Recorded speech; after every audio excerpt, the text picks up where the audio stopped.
We're here to fix your doomed startup, Dad declared, his voice echoing through the Palo Alto mansion. Mom sighed, her eyes filled with pity. Then my sister gasped, clutching her phone. Vicky, why are you on Bloomberg's 30 under 30 billion list? The screech of tires was the last thing I heard before my world spun into chaos. My Tesla lurched sideways, metal crumpling like paper as a black SUV T-boned me at the intersection of Sand Hill Road and El Camino Real. Silicon Valley's heart pulsed around me, self-driving cars humming, venture capitalists sipping overpriced lattes. But in that moment, all I saw was the spiderweb crack on my windshield and the blood trickling down my temple. My hands shook as I gripped the steering wheel, heart pounding like a war drum. This wasn't an accident. Nexus Corp, my rival, had been sniffing around my company for months, and now they'd drawn first blood. I'm Victoria Harper, Vicky to the few who know me beyond the headlines.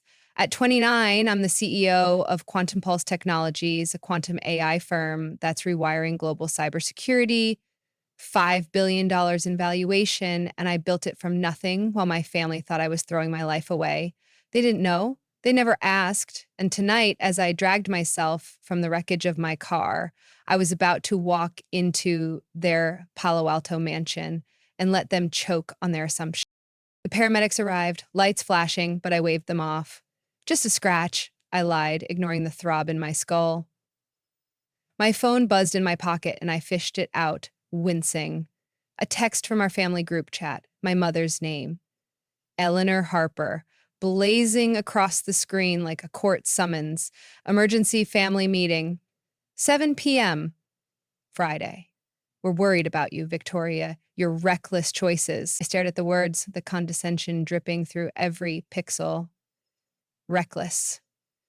That's what they called my decision to ditch Goldman Sachs and start Quantum Pulse.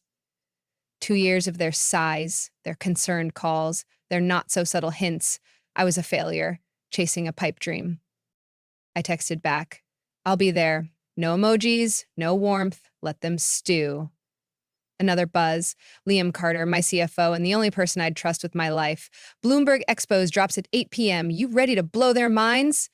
A grin tugged at my lips despite the pain. Perfect timing, let them squirm. I pocketed the phone and glanced at the mangled Tesla. The SUV was gone, vanished into Silicon Valley's maze of tech campuses and startup dreams. Nexus Corp's fingerprints were all over this. But I had no proof, yet. The Harper Mansion loomed on a manicured hill in Palo Alto, all glass and white stone, a monument to my family's old money arrogance. My father, Charles Harper, had ruled Wall Street's hedge fund scene before retiring to play golf and lecture me on legacy. My mother, Eleanor, a former corporate lawyer turned socialite, curated her image like a museum piece. My brother, Ethan, a venture capitalist whose fund was bleeding cash, clung to his trust fund like a life raft. His wife, Chloe, an influencer with 1 million Instagram followers, peddled wellness scams between Botox appointments. And then there was Aunt Maggie, ex-Senator Margaret Wentworth, whose political connections opened doors my family walked through without a second thought. I pulled up in a rental Tesla. My car was in a scrapyard now, its sleek lines glaringly out of place next to Ethan's Ferrari, Chloe's Lamborghini, and my parents' twin Bentleys. The mansion's driveway screamed excess, a far cry from the efficiency I'd built my life around. I stepped out, wearing a plain gray hoodie and jeans, my dark hair pulled into a messy bun. No makeup, no jewelry. Let them think I was broke. It'd make the reveal sweeter. The front door swung open before I could knock. Eleanor stood there, her Chanel suit pristine, her blonde bob flawless.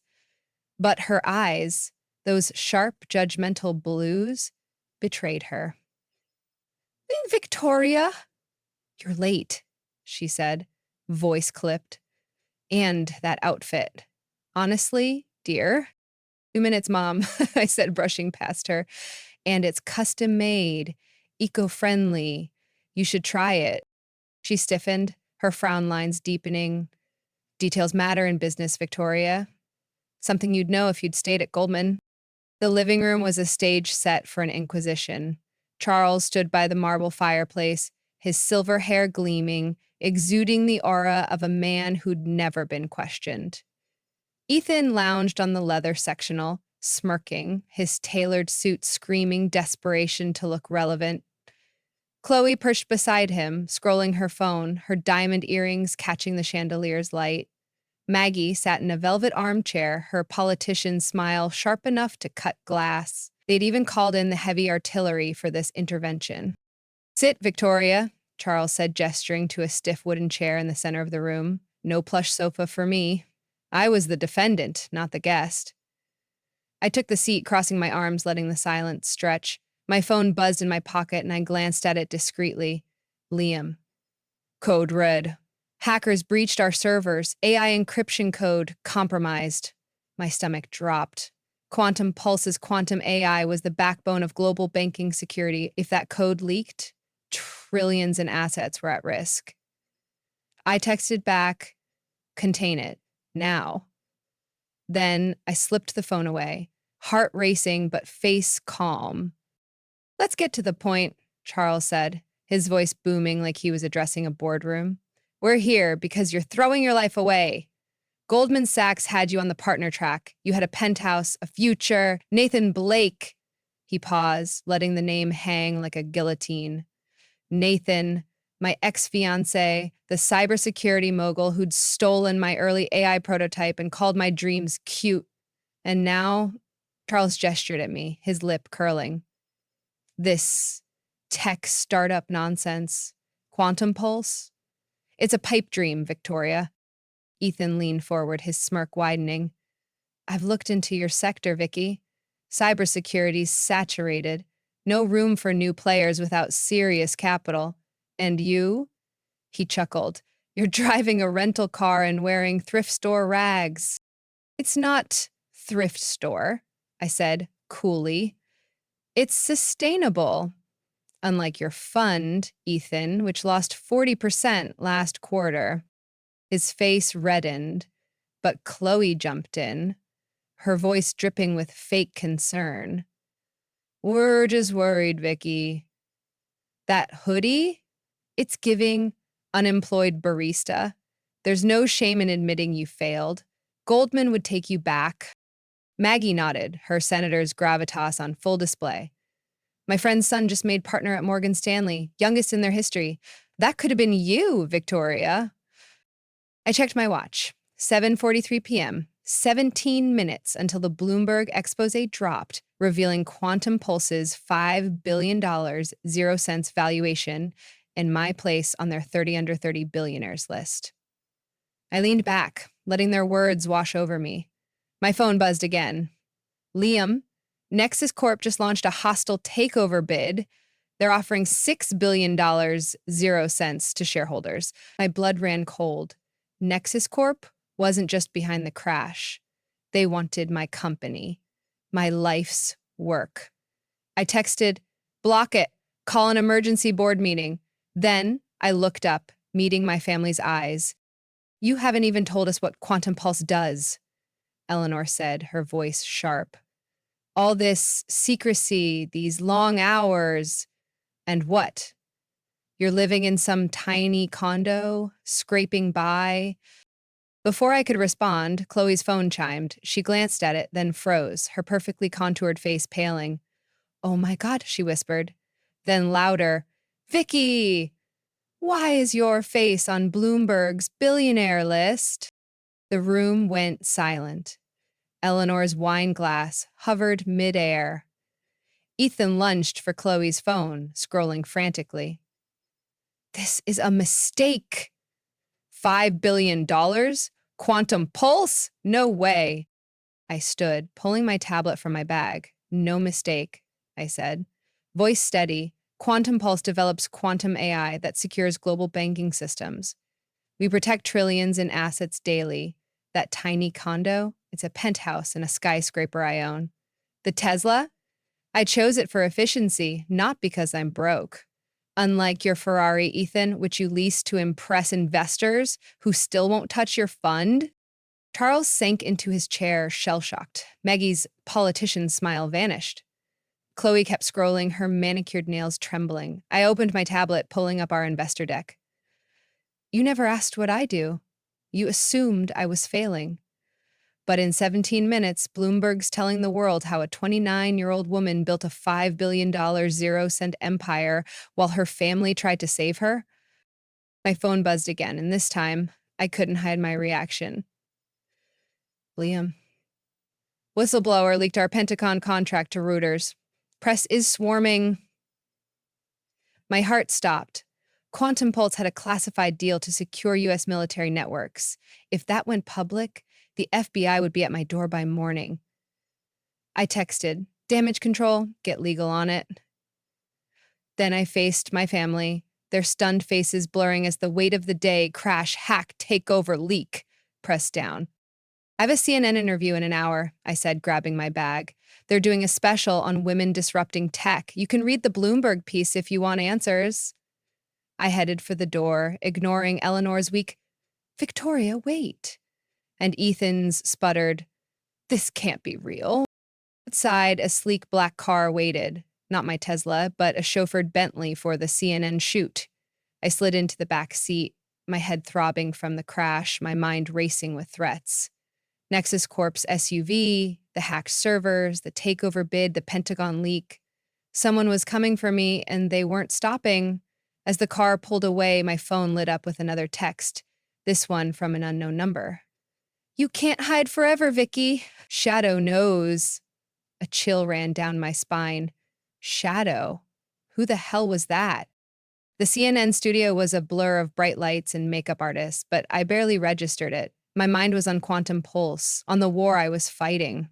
The interviewer, a sharp-eyed woman named Rachel Chen, leaned forward as the cameras rolled.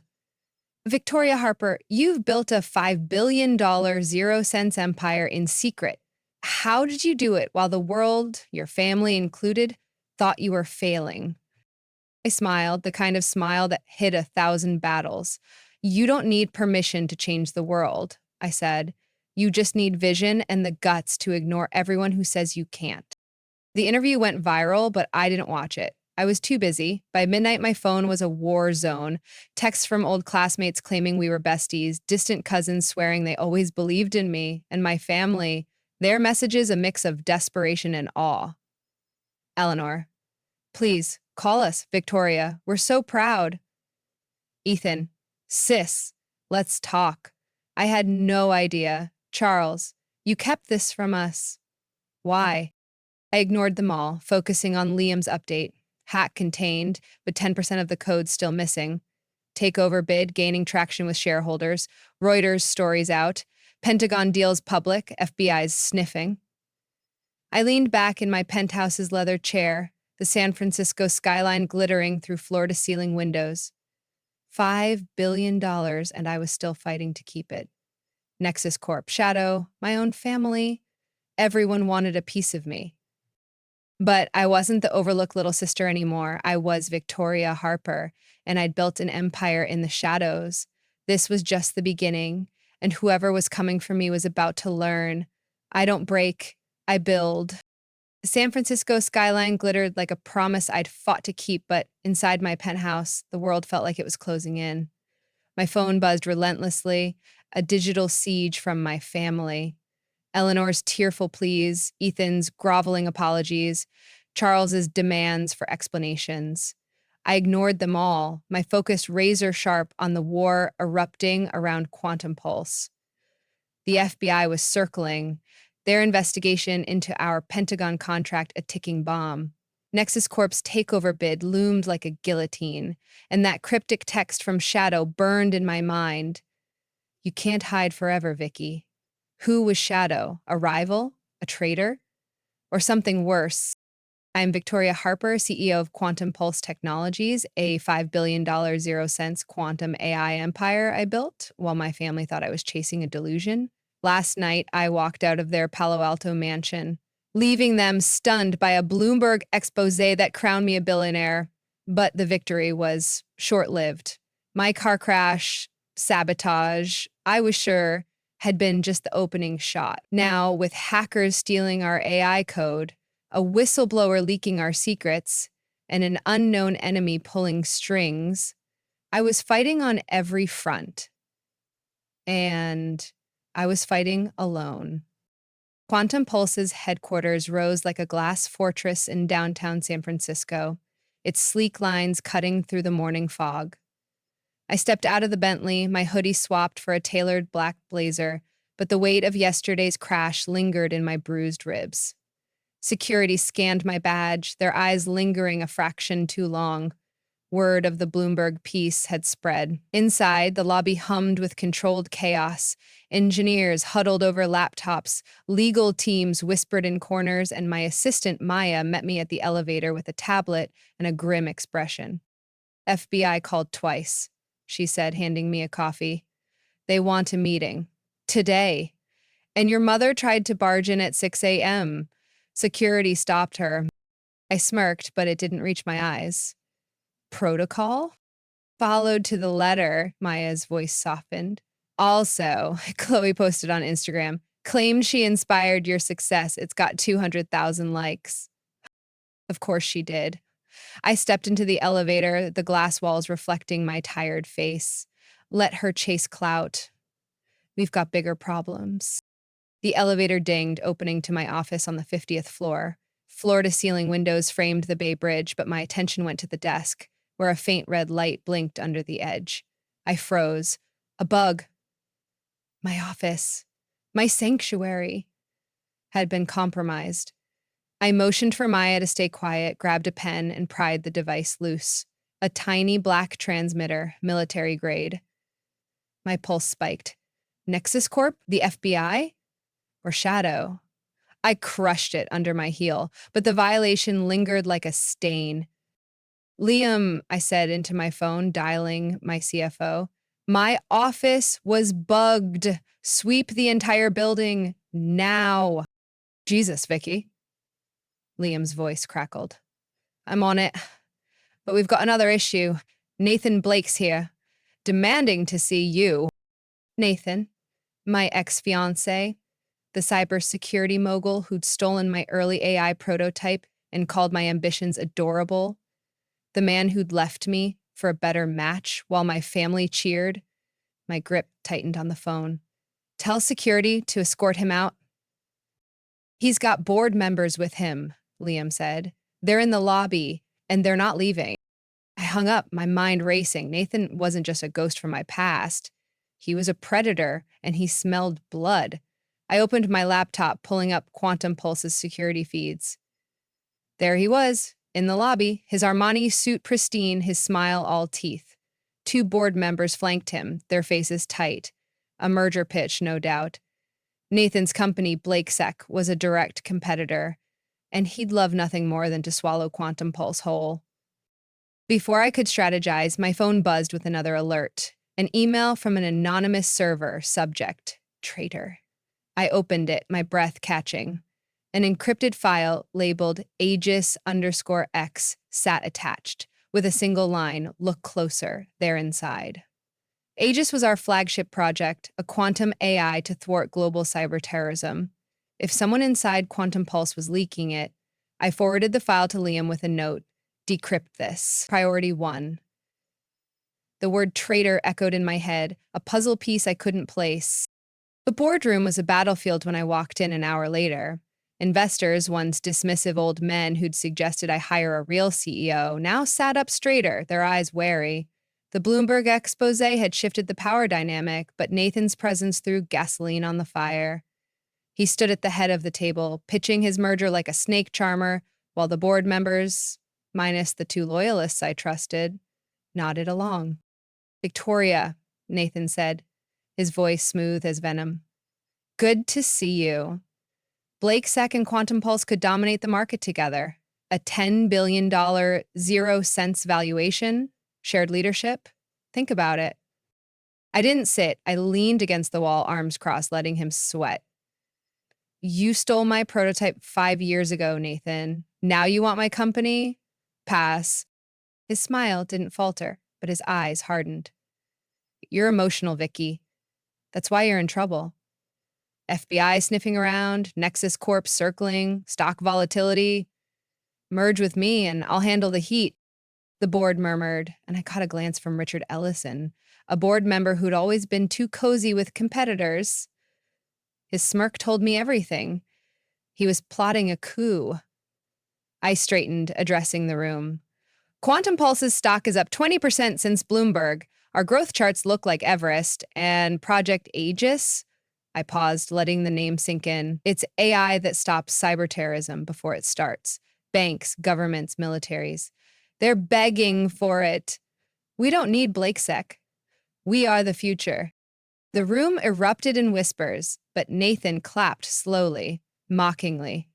Impressive speech, but can you survive the FBI? Or the whistleblower? Or, he leaned forward, voice low, the traitor in your ranks? My blood ran cold, but I kept my face blank. He knew about the encrypted file. How? I turned to security. Escort Mr. Blake out. He's done here. As Nathan was led away, Richard Ellison stood. Victoria, we need to discuss your leadership. Some of us think you're overstretched. The coup was out in the open now. I met his gaze, promising myself he'd regret this. Back in my office, I barely had time to process before Maya burst in. Chloe's in the lobby, says she won't leave until you talk, and Reuters just published the Pentagon leak. It's bad. I pulled up the article. Quantum Pulse's secret deal, AI for U.S. military networks. The details were classified, but the whistleblower had spilled enough to spark outrage. Conspiracy theorists were already screaming, surveillance state. My stock ticker flashed red, down 15% in an hour. Then another alert, a viral X post accusing me of fraud, claiming Quantum Pulse's AI was smoke and mirrors. The smear campaign was coordinated, relentless. Nexus Corp's fingerprints again, or maybe Nathan's, or Shadow's. I took the elevator to the lobby where Chloe waited, her Prada heels clicking impatiently. Security had parked her in our smallest conference room, a windowless box with cheap chairs. She stood when I entered, her influencer smile faltering. Vicky, thank God, we need to talk. About your Instagram post, I said, voice icy. Claiming you inspired me? Or about Ethan bad-mouthing me to investors, calling me unstable? Her face crumpled. That wasn't... Ethan's just stressed. His funds tanking and... I know, I cut in, pulling up a file on my tablet. I rejected his VC pitch last month through a shell company. His numbers were a joke. He's bankrupt, Chloe. And you both mocked me for years while I built this. I gestured at the building around us. Why should I care about your problems? Tears welled in her eyes, but I didn't soften. We're family, she whispered. I'm sorry, okay? Let us in. Ethan could help. Help? I laughed, sharp and bitter. He's been leaking my expansion plans to Nexus Corp. I have the emails, Chloe. Your husband's a traitor. Her mouth opened, then closed, her perfect facade shattering. I turned to leave, but she grabbed my arm. Vicky, please, we're drowning. Don't shut us out. I pulled free. You shut me out first. Every dinner, every gala, you and Ethan flaunted your success while calling me a failure. I built Quantum Pulse without you. I'll keep it that way. The day didn't stop. At 3 p.m., I met Rachel Kwan, a venture capitalist whose reputation for backing unicorns preceded her. She strode into my office, her sharp eyes scanning the whiteboards covered in quantum algorithms. You're a force, Victoria, she said, sitting across from me, defying your family, Nexus Corp, now the FBI? Most CEOs would crack. I don't crack, I said, but the words felt hollow. The bug, the traitor, the takeover. Every threat was a crack in my armor. Rachel leaned forward. I want in on Aegis. Name your terms. I hesitated. Her offer could stabilize Quantum Pulse, but it meant more eyes on our secrets. Before I could respond, my phone buzzed with a text from Liam. Parking garage, now. Trouble. I excused myself, heart pounding, and took the service elevator down. The garage was dimly lit, the air thick with exhaust. I spotted Liam near my rental Tesla, his face pale. Then I saw a figure in a black hoodie spray painting fraud across my car. I shouted, and the figure bolted, but not before hurling a brick through my windshield. Glass shattered, and I ducked, my bruised ribs screaming. Liam ran after the attacker, but they vanished into the shadows. Thinking you okay? Liam panted, returning empty handed. No, I admitted, staring at the wreckage. This isn't just Nexus Core. Someone's orchestrating this. Back upstairs, Liam handed me a decrypted version of the Aegis_X file. It was a blueprint of our AI's core with annotations from someone inside Quantum Pulse. The traitor was real, and they were close. My phone buzzed again. Another shadow text, tick-tock, Vicky, the reckoning's coming. I shivered, the word reckoning lodging in my chest like a blade. That evening, I met California's governor at a private dinner in the Mission District. He wanted San Francisco as the nation's cyber defense hub, with Quantum Pulse at its core. I pitched Aegis, painting a vision of a world safe from digital terrorism. He was sold, but his final question caught me off guard. Can you deliver with the FBI breathing down your neck? I always deliver, I said, but doubt gnawed at me. The FBI, the traitor, Nathan's merger. Every piece was a move on a chessboard I couldn't fully see. When I returned to Quantum Pulse, I found Charles waiting in the lobby, a faded briefcase in his lap. My father, the Wall Street titan, looked small in jeans and a worn jacket, nothing like the man who dismissed my dreams. He stood, hesitant. Victoria, I researched your patents, your quantum AI. It's revolutionary. I had no idea. I crossed my arms. You never asked. He winced, pulling out a stack of papers. My early proposals, my first patent at 19. Eleanor's taking cybersecurity classes, he said. Ethan's trying AI startups, but he's failing. We were wrong about you. All of us. I wanted to believe him, but Ethan's betrayal stung too deep. Ethan leaked my plans to Nexus Corp, I said. Your son's trying to sink me. Charles's face fell. Gustav, I don't understand. You kept this from us. Why?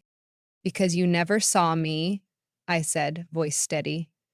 You saw a failure. I built this without you, and I'll protect it without you. He nodded, eyes glistening. I'm proud of you, Victoria. Not for the money, but for your courage. The words hit harder than I expected, but I couldn't soften, not yet. I'm hosting a family dinner here tomorrow, I said. You can come, but no Ethan. He's done. Charles agreed, then paused. There's something else. A scandal with Nathan. 5 years ago, he didn't just steal your prototype. He sold it to a foreign government. If that comes out, it could ruin you both. My stomach twisted. Nathan's betrayal was deeper than I'd known, and now it was a weapon that could destroy me. As Charles left, Maya handed me a security report, a hidden camera in my office, caught on a routine sweep. The footage showed Richard Ellison planting the bug. My board member, my coup plotter, was the traitor. The next night, the dinner was set in Quantum Pulse's executive dining room, a sleek space with views of the Golden Gate Bridge. Eleanor, Charles, and Maggie arrived, their faces a mix of awe and guilt. No Ethan, no Chloe. I gave them a tour showing them Aegis's test runs, its power to predict cyber threats with 99.9% accuracy. Eleanor's eyes widened. Maggie scribbled notes like she was back in the Senate. At dinner, I stood, raising a glass. Family should believe in you, I said. You didn't, but I built this anyway, and tonight, I'm telling you the truth. I opened my tablet, projecting emails. Ethan's leaks to Nexus Corp, time-stamped and damning. Eleanor gasped. Charles' face hardened. He's out, I said. But you're still family. We start fresh, or not at all. Eleanor reached for my hand, tears falling. We're sorry, Victoria. We see you now. I nodded, throat tight. Good, because I'm just getting started. As they left, I framed a wired quote on my wall. Empires don't need approval, only vision.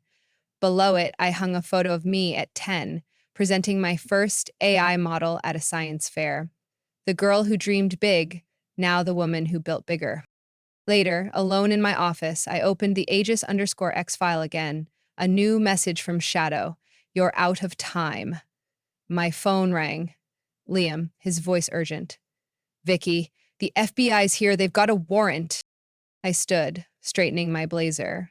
The reckoning was here, but I was ready. I'd built an empire in the shadows, and no one, not the FBI, not Nexus Corp, not Shadow, would tear it down. This wasn't the end.